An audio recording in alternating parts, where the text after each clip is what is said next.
Hey guys, welcome back to Sansen Senpai New. Last episode dropped us straight into the culling game as Yuji Itadori and Megumi Fushiguro entered the Tokyo colony, where they immediately realized the rules were far more brutal than expected. Players gaining points by killing others, with no easy way out. We also saw the introduction of Hiromi Higuruma, a former lawyer turned sorcerer whose domain expansion revolves around twisted courtroom judgment. Yuji decided to track him down, hoping to use his 100 points to add a rule that could help save Sumiki. Now heading into this episode, I feel like we're about to see Yuji pushed to his limits, not just physically but morally. Facing someone like Higuruma, who judges guilt itself, might force Yuji to confront everything he's done since Sukuna's massacre in Shibuya. He's fast. I can't figure out the trick to his technique. How can he overwhelming me this badly? He's not likely to reveal his hand. I have no chance to use convergence. None of my external blood manipulation is usable.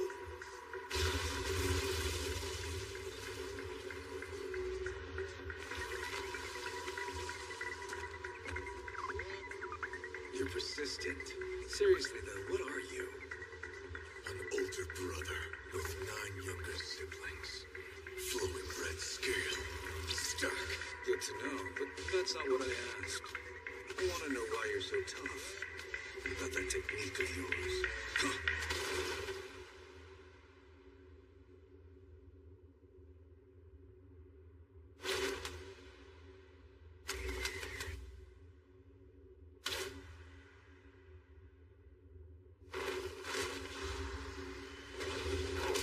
He's starting to match me.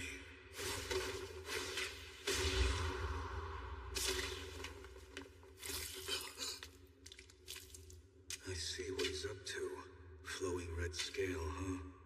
He's focusing that power on his external eye muscles to improve his kinetic vision. You can't beat me. I can counter your moves before you even know you'll make them. Since you're so persistent, I went ahead and used my weapon. Don't worry. You can easily stop the bleeding with your blood manipulation. But let's find out how well you do fighting me and staunching your blood at the same time. You came prepared with a sword. Keep it a secret, will ya? Honestly, I think it's lame, a sorcerer walking around with a weapon. Feels strange if you can't win without it. But a surprising number of people think this way. It's not just me. I mean, I think my older brothers are pathetic for carrying them. And yet they think they have some kind of right to complain about Toji.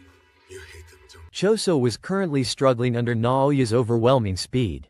Every movement from the opponent came so fast that he could barely keep up, and worse, he still couldn't perceive the cursed technique behind it. That unknown factor made the fight even more dangerous, because as long as Choso couldn't read it, Naoya had no reason to reveal anything. Naoya continued to dominate him, landing clean hits one after another. Despite Choso's durability, the gap in speed and information was brutal. During the exchange, Naoya even took a moment to assess him, remarking that Choso was unusually tough. He casually asked who he was. Choso answered without hesitation that he was the eldest brother among 10 siblings. But Naoya dismissed the answer entirely, uninterested in identity. What he wanted was technique, ability, and how far Choso could be pushed before breaking.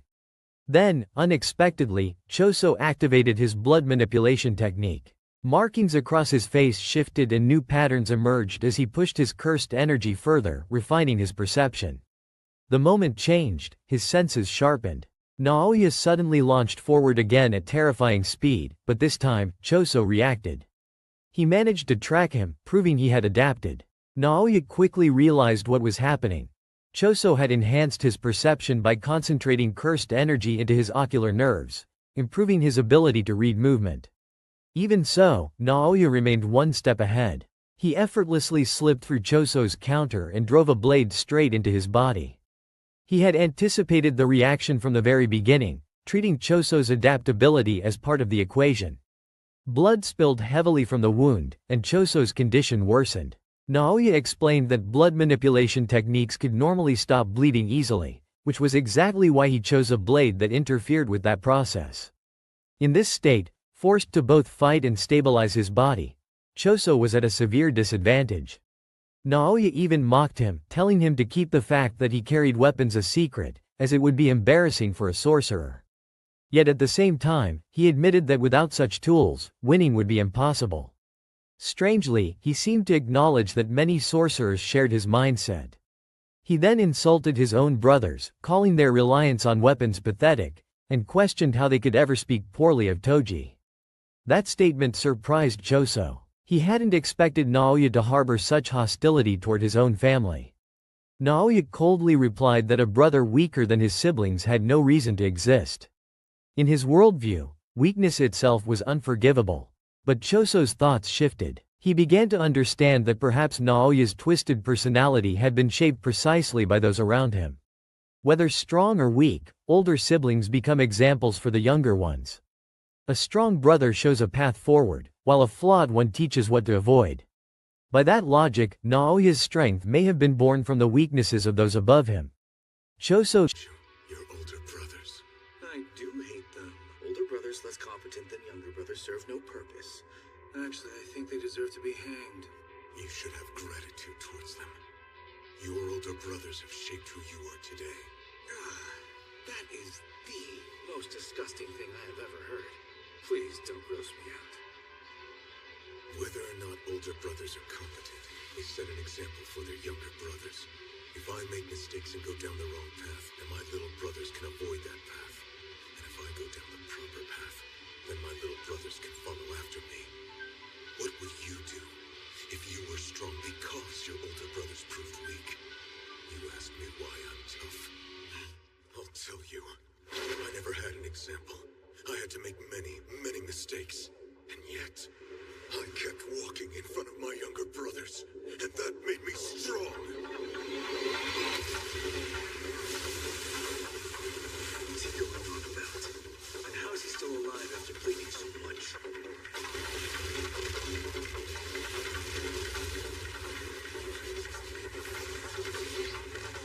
The Death Paintings are a mix of curse and human. They possess the unique ability to convert cursed energy into blood. Until their cursed energy dries up, they cannot die from blood loss.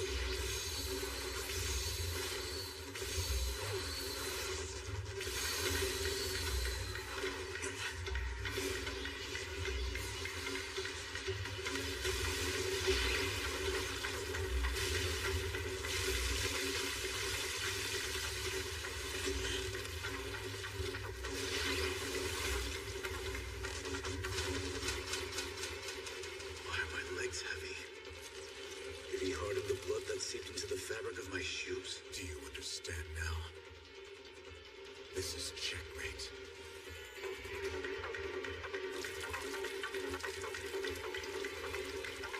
Don't congratulate yourself yet. My technique traces my opponent's future motions at 24 frames per second. This is only a minor hindrance, and I can still move. Who missed his chance? Why isn't he striking out against me? Developed after grappling with his technique for over 150 years, this was a Choso original.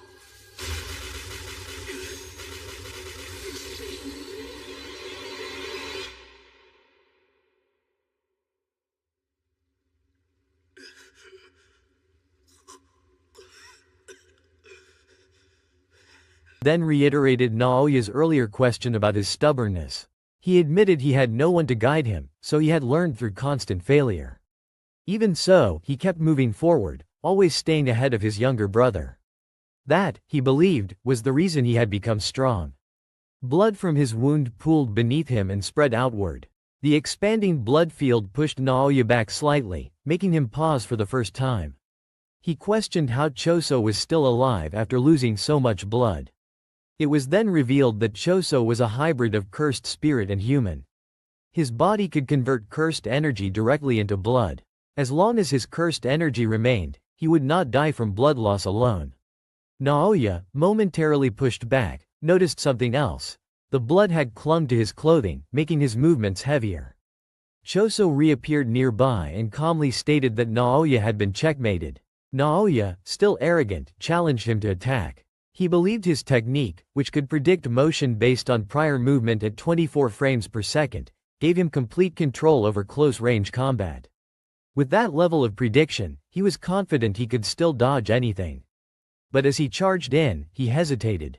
Something felt wrong. Choso wasn't attacking. That was when Choso unleashed his self-created technique, Supernova. A culmination of 150 years of refinement and training, it detonated instantly, scattering compressed blood projectiles in all directions. Naoya was struck, forced to endure the sudden barrage. Choso apologized quietly, saying he could not understand someone who lacked love for their family. The words carried a calm sincerity, as if he truly believed emotional connection was the foundation of strength. Before the fight could continue, Yuta suddenly appeared, dragging Yuji along with him. Without hesitation, Yuta struck Choso down, knocking him unconscious in a single BL. Ow! Turning toward Naoya, Yuta casually remarked that he looked like he was struggling.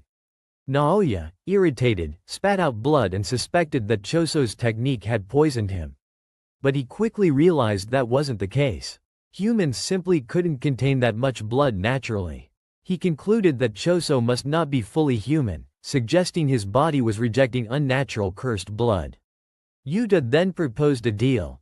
He would heal Naoya using reversed cursed technique, but in return, Naoya would report Yuji's death to higher authorities. A flashback revealed the reason behind all this.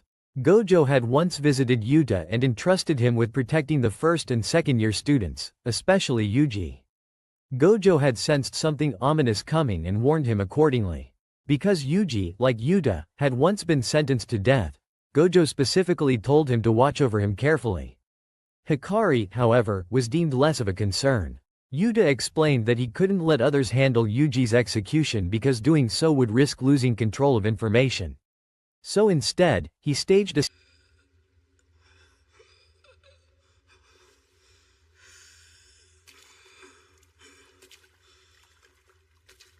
I'm sorry, but I can't understand how you never loved your brothers.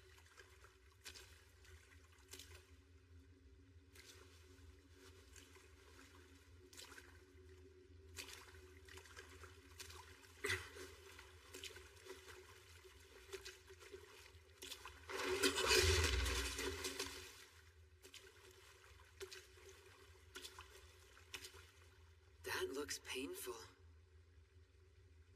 Naoya. Don't look down on me.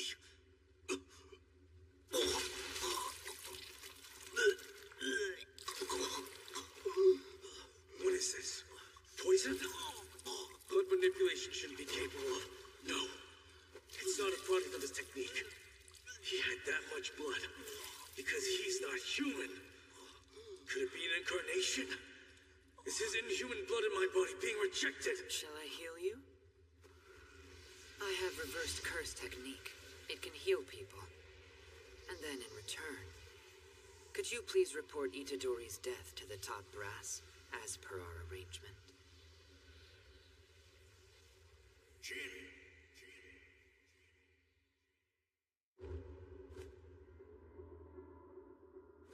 Yes, Father, what is it? But if you want to talk about her again, then I'm going home. Look, Jin, you're free to live your life whichever way you choose. However, you have to stay away from that woman, or you'll die. I'm alive, but how?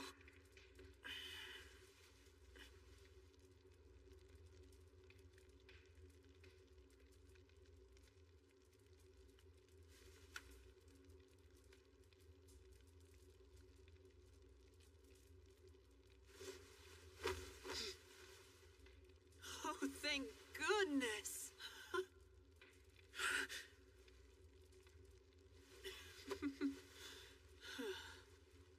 It was September, I think. Satoru Gojo went out of his way to see me. He asked me to always watch after you. So I had no choice but to put on that act. You were acting? I've got a bit of a bad feeling. If anything happens to me, I want you to take care of the first and second year students. Except for Hikari, he'll be fine. If anything happens, scenario where he personally carried out the execution. But to make it convincing, he had formed a binding vow with higher-ups requiring him to kill Yuji. Yuji, confused, asked how he could still be alive after being killed. Yuta revealed the truth. He had used reversed cursed technique the moment Yuji's heart stopped, restoring him immediately. It was a calculated risk, but one he believed would work.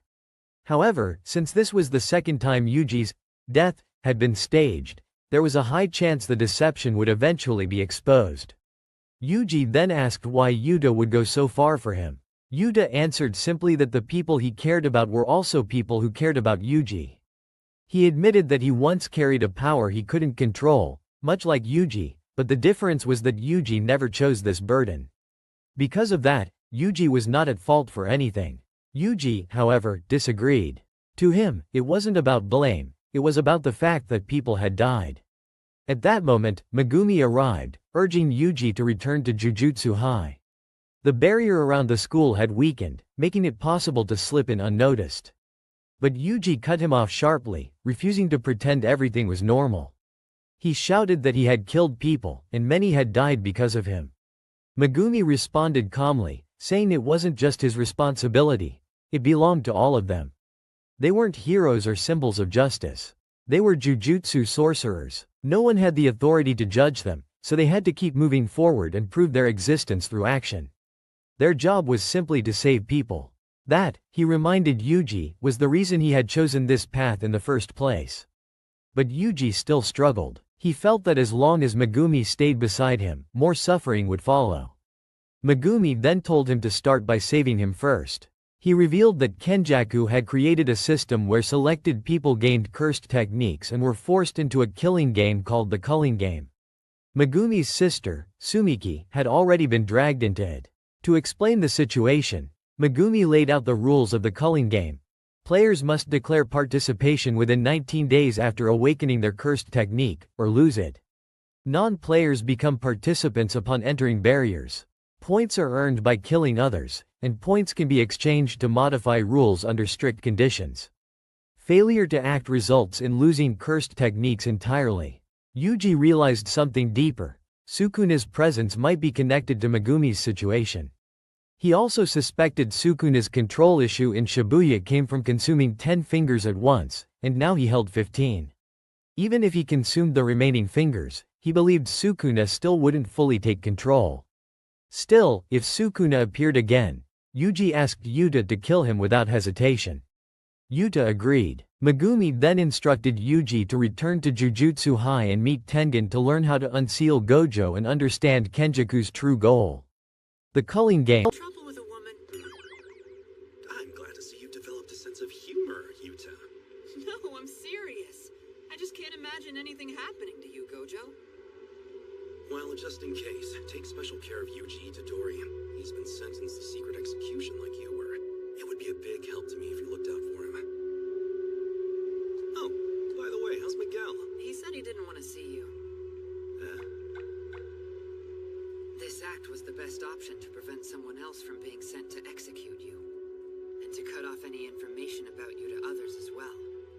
Then again, they're not idiots either. So before they would approve me as the executioner, headquarters made me forge a pact to make sure I did it. That's the reason I actually had to kill you for a moment. I'm real sorry about that. Wait, if you killed me, then how am I still alive? Reverse curse technique.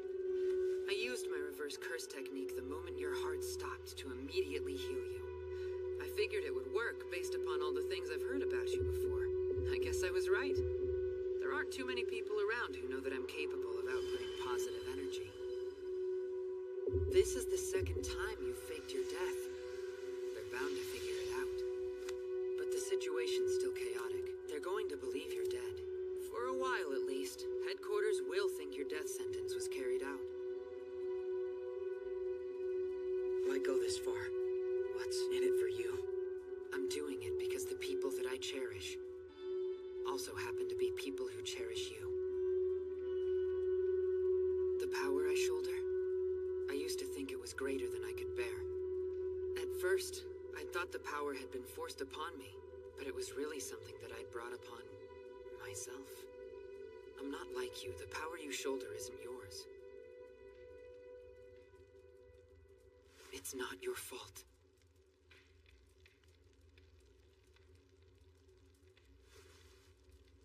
It's not true. You don't get it. It isn't a matter of who's to blame or not. I killed them. It was me. Itadori.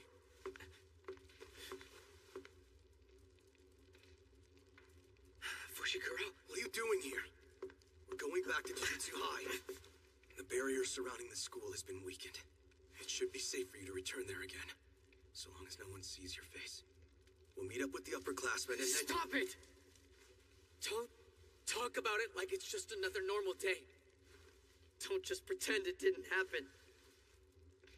I've killed people. A lot of people.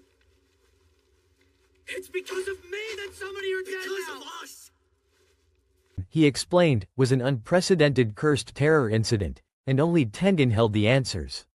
Yuji asked about Yuki Tsukumo, but Megumi said she was already in hiding within the school after predicting danger.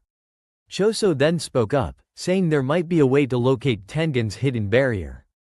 By tracking cursed objects similar to how Mahito once stole Sukuna's fingers, they might be able to find the path.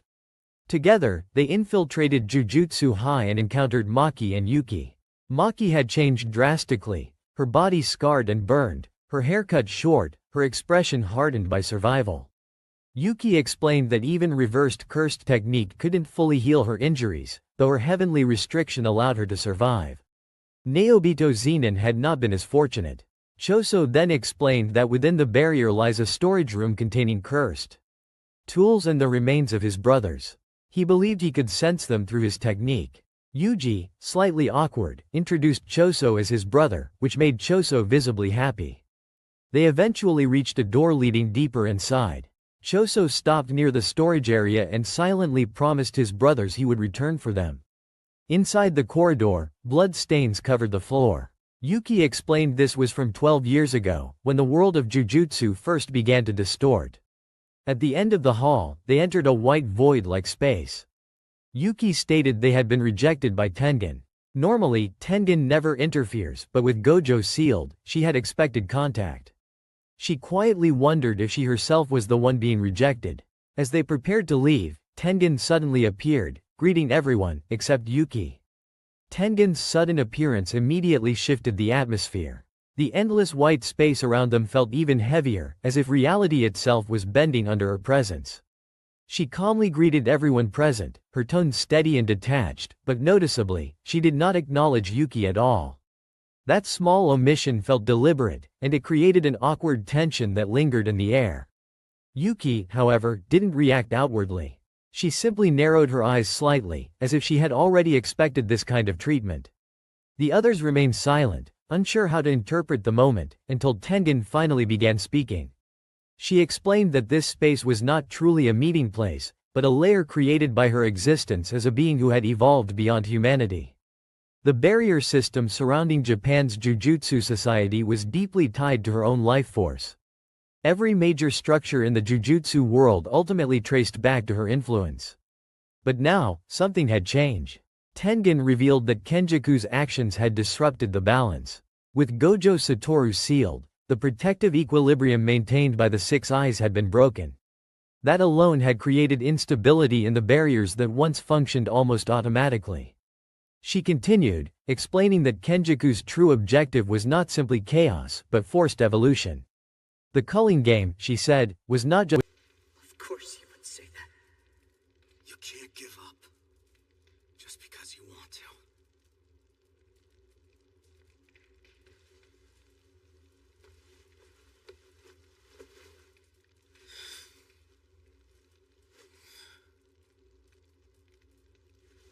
We aren't heroes. We're Jujutsu sorcerers. There's no one who can judge us unless they've been us. That's all the more reason why we have to keep proving why we exist.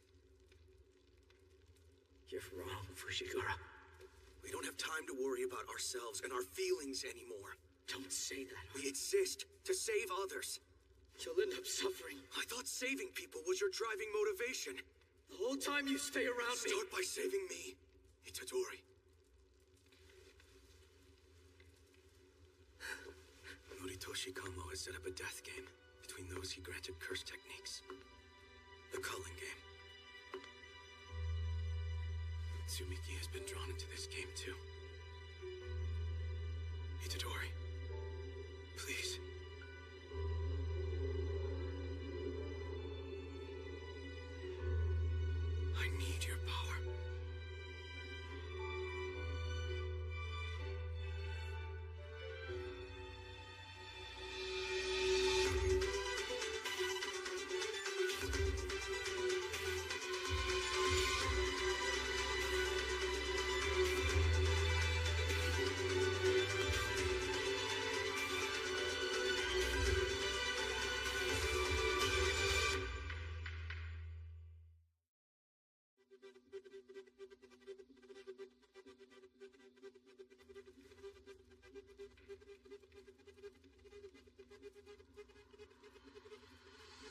Okotsu, I need your help.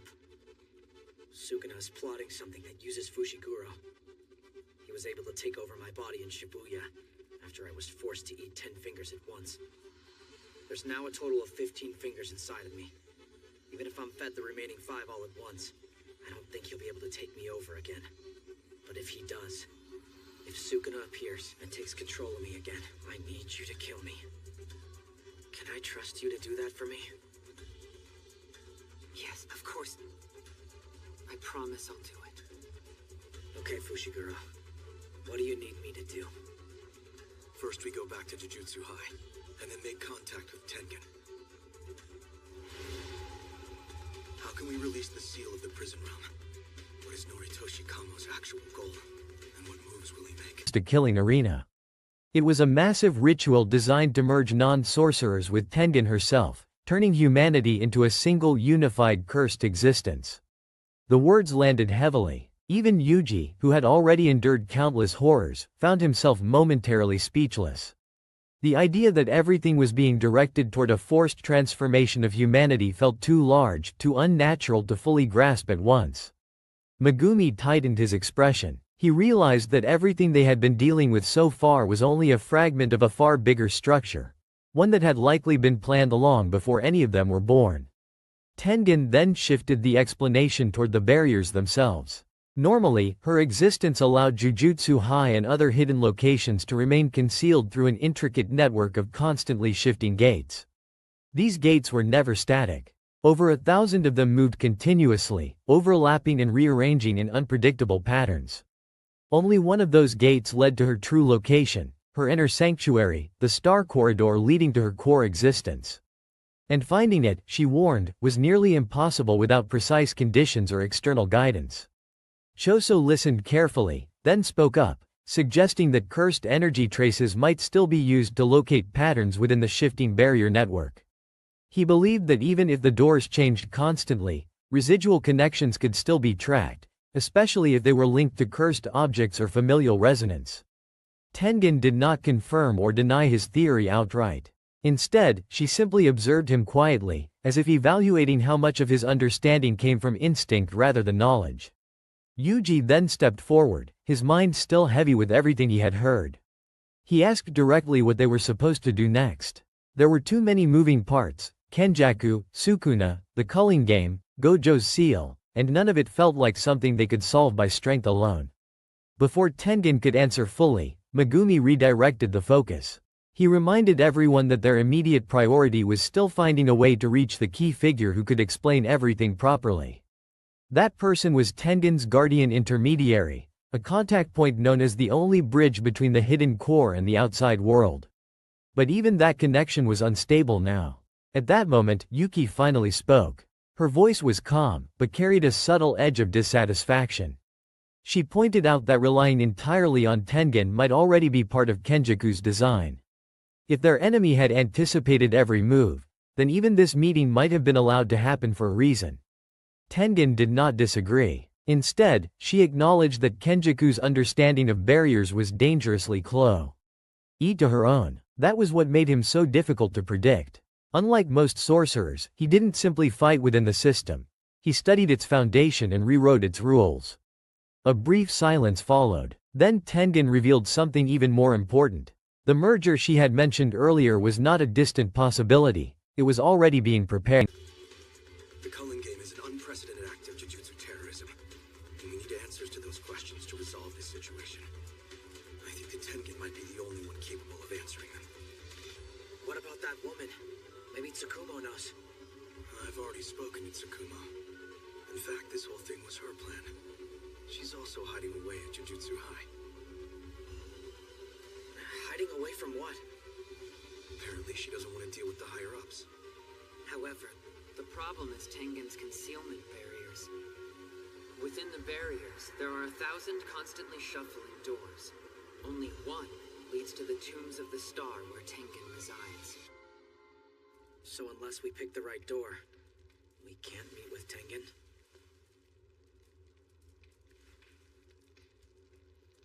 I'm sorry, Fushiguro, but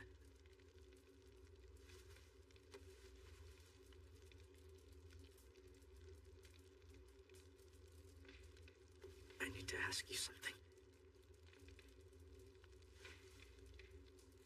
What happened to Kugisaki?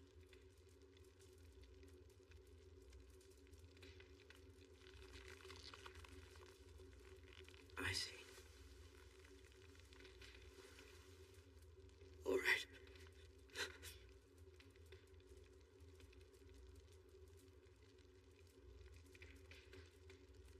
All right, I understand. So about the concealment barriers. I have a good workaround for that. How long has he been listening? What's the workaround? Tell us. You remember when Mahito stole Sukuna's fingers and the death paintings? We're going to do the same thing.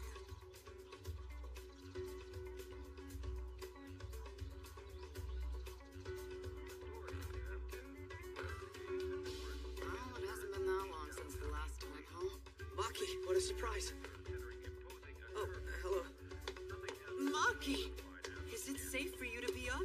Yeah, that's not a problem. Not much I could do about the burns. Reverse curse technique can erase scars. I have to say, your heavenly pact of physical prowess is impressive. You saved your life with the strength of your body's endurance. You didn't put faith in your resistance to curses alone. It's a shame the clan head didn't make it. It's not like it was a competition or something. Megami, how's it going with Tengen's barrier? Well, you see, let me explain. On the way to the Tombs of the Star is the Forbidden Vault.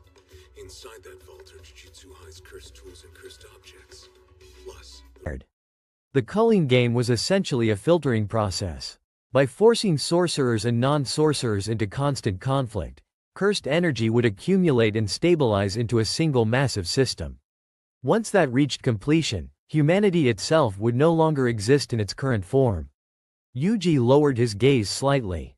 The weight of responsibility and helplessness pressed against him again, but this time it was different. It wasn't just about guilt anymore, it was about scale. The problem had expanded beyond anything personal.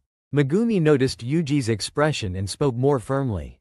He reminded him that thinking too far ahead wouldn't help. What mattered now was gathering information and acting step by step.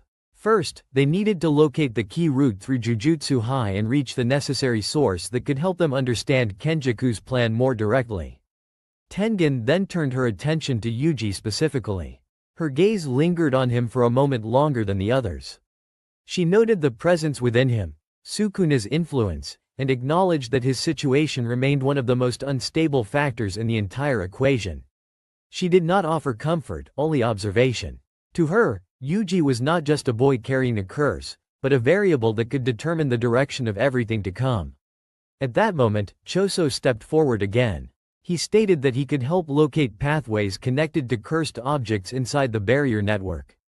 Because of his unique connection to blood and lineage, he believed he could sense his brother's remains and potentially use them as anchors for navigation. Maki, standing nearby, watched him carefully. Despite her injuries and changed appearance, her presence remained steady and sharp. She understood more than she said, especially about how pain could become a form of clarity. Tengen finally concluded that their best course of action was to proceed carefully through Jujutsu High and follow any remaining structural gaps within the barrier system. Even if Kenjaku had anticipated many outcomes, there were still fragments of unpredictability left. As the discussion settled, Yuji quietly stepped back for a moment. His thoughts drifted briefly to Nobara. He still hadn't received a clear answer, and the silence around Megumi's reaction earlier continued to linger in his mind. That absence of confirmation felt heavier than any explanation. But there was no time to dwell on it. Megumi placed a hand on Yuji's shoulder and told him they needed to move. The world was already shifting too fast to afford hesitation. Yuji nodded slowly, even though the unease in his chest didn't disappear. Around them, the white space of Tengen's domain began to distort slightly, signaling that their meeting was nearing its end.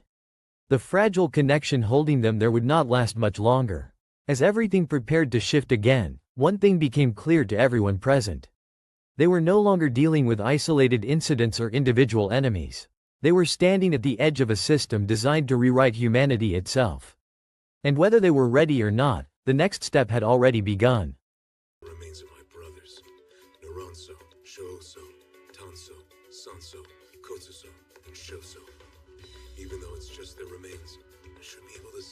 presence using the side effect of my technique. Good for you. That's really great to hear. But who are you? Well, for now, I guess you can call him my older brother. Let's go. That's the one. I'm certain of it.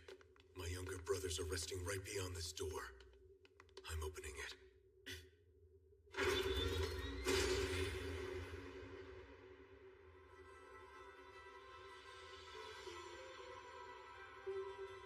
Let's head down. Further in, there's an elevator leading to the tombs of the star. Choso. Coming. I'll come back for you later. Hang in there a little longer.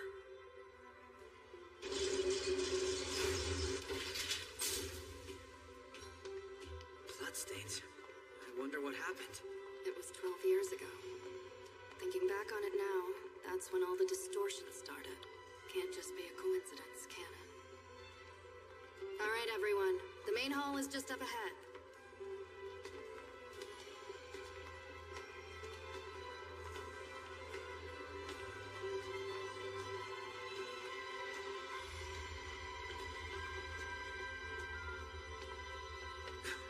There's nothing here. This is the main hall? No, he's declining to speak with us. Tengen won't interfere with reality. I thought if there was ever a chance to reach him, it would be now, while the Six Eyes are sealed away. I was obviously naive. It's not all of us being rejected, but just me.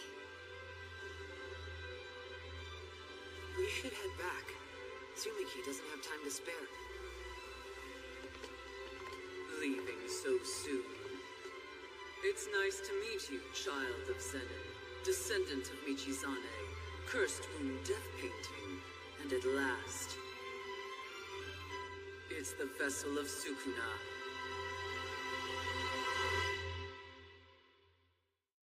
I must impose one condition. We came here to learn how to open the prison realm. No greeting for me? And why is this calling game? To force the evolution of mankind. It's better for the rules if being stripped means death, too. If Sukuna takes control again, don't hesitate to kill him. Don't die out there.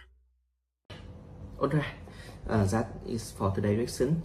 Thank you so much for spending your time with me here on Sunset Smile. I truly appreciate every single one of you who watches, like, and support the channel. It really means a lot of and give me motivation to create content like this. So, if you enjoy the videos, don't forget to hit the like button, subscribe, and turn on the notification bell so you don't miss any upcoming reactions. Your support help me help the channel grow and bring more amazing content in the future. Let me know your true theory or what you want me to react to, like in the comment below. I would love to hear from you. Take care, stay awesome, and I will see you in the next video with more exciting reaction coming on your way. Peace, bye bye.